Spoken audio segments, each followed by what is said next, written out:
Here is a full rewritten version of your narrative, completely rephrased while keeping every core event, tone, and message intact. The Ascent of Naoya Inoue, the monster forged in Japan, was never merely a story of belts won or trophies lifted. It has always been a chronicle chiseled in iron, shaped by relentless discipline, sharpened by humiliation, and powered by a quiet, smoldering fury that only those closest to him ever glimpse. Behind the serene gaze and the respectful bow lives a warrior carved from the spirit of the samurai, a man who neither forgives disrespect nor forgets insults aimed at his bloodline. Those who dared to stir that silent rage learned why his fists became legend long before the world began calling him a superstar. His opponents thought they were entering a boxing match. In truth, they stepped into a chamber of reckoning, standing before the monster, awaiting a sentence they could not evade. When the World Boxing Super Series reached its semi-finals, the air crackled with anticipation. Inoue was preparing to face Emmanuel Rodriguez, the undefeated technician considered one of the division's elite.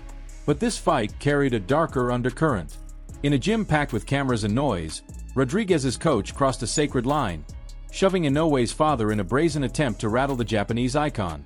In an instant, the monster's composure fractured. This wasn't competition anymore. This was an affront to honor. A vow formed in Inoue's heart. Cold, razor-edged, unbreakable. Under the lights on fight night, the crowd sensed something different radiating from him. He moved not like a man chasing glory, but like a warrior compelled by duty. The bell chimed, and the transformation was immediate. Inoue's fists tore through the space between them, strikes so fast they blurred, so powerful they seemed unreal. Rodriguez's belief evaporated within seconds. Then came the liver shot, a thunderous blow that folded him as if the world had collapsed beneath his feet. Moments later, a ruthless assault ended the fight entirely. Inoue didn't just claim victory. He delivered retribution, shattering Rodriguez's undefeated record and reclaiming honor in the most merciless fashion. The belts changed owners that night, but the true message carved into boxing's memory was simpler. Insult the monster's family, and you face absolute punishment. But that was merely one tale in the monster's ledger of vengeance. Before Rodriguez, another champion had tempted fate.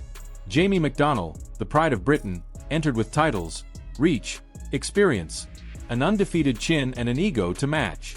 He had spoken boldly, perhaps too boldly, and when the bell sounded, Inoue dismantled him with chilling efficiency. Jabs and hooks carved through McDonnell's defenses as if slicing paper. Inoue erased the Brit's swagger in a single round, dropping him with the realization that every warning about the monster had been the truth, as real as bone, as undeniable as pain. Antonio Nieves discovered the same harsh reality. With 17 wins and the confidence of a hardened veteran, he dismissed Inoue as a hyped prospect protected by favorable matchups. That illusion dissolved the moment Inoue touched him. The Japanese warrior slipped in and out of range with ghost-like precision, reading Nieves' intentions before they formed. The body shot that finally sent Nieves to the canvas wasn't a mere punch. It was a judgment delivered. His corner threw in the towel, not because Nieves lacked heart, but because they recognized the futility of resisting a storm that showed no mercy. Even early in Inoue's rise, fighters mistook his quiet aura for softness.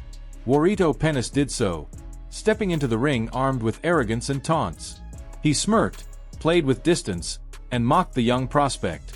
But arrogance is a fragile shield against a true warrior. Inoue cracked his timing, stepped in, and dropped him with a blow that snapped the strings of his defiance. Even after the knockdown, Penis tried to provoke him. Inoue responded with surgical violence. By the second round, the taunting ceased. The samurai spirit had spoken. Pachai Bumrung from Thailand made the same mistake. For half their fight, Inoue unleashed a torrent of combinations. Shots to the head and body that peeled away the Thai fighter's false bravado. Still, Pachai taunted, clinging to the facade of confidence. Inoue obliterated that illusion with a sequence of punches that tore through his balance and fire. The final shot spun him around before he collapsed like a puppet severed from its strings. The knockout stunned the arena. It wasn't just dominance. It was artistry. With each encounter, Inoue carved his mark deeper into boxing's modern mythology. Victory alone wasn't enough.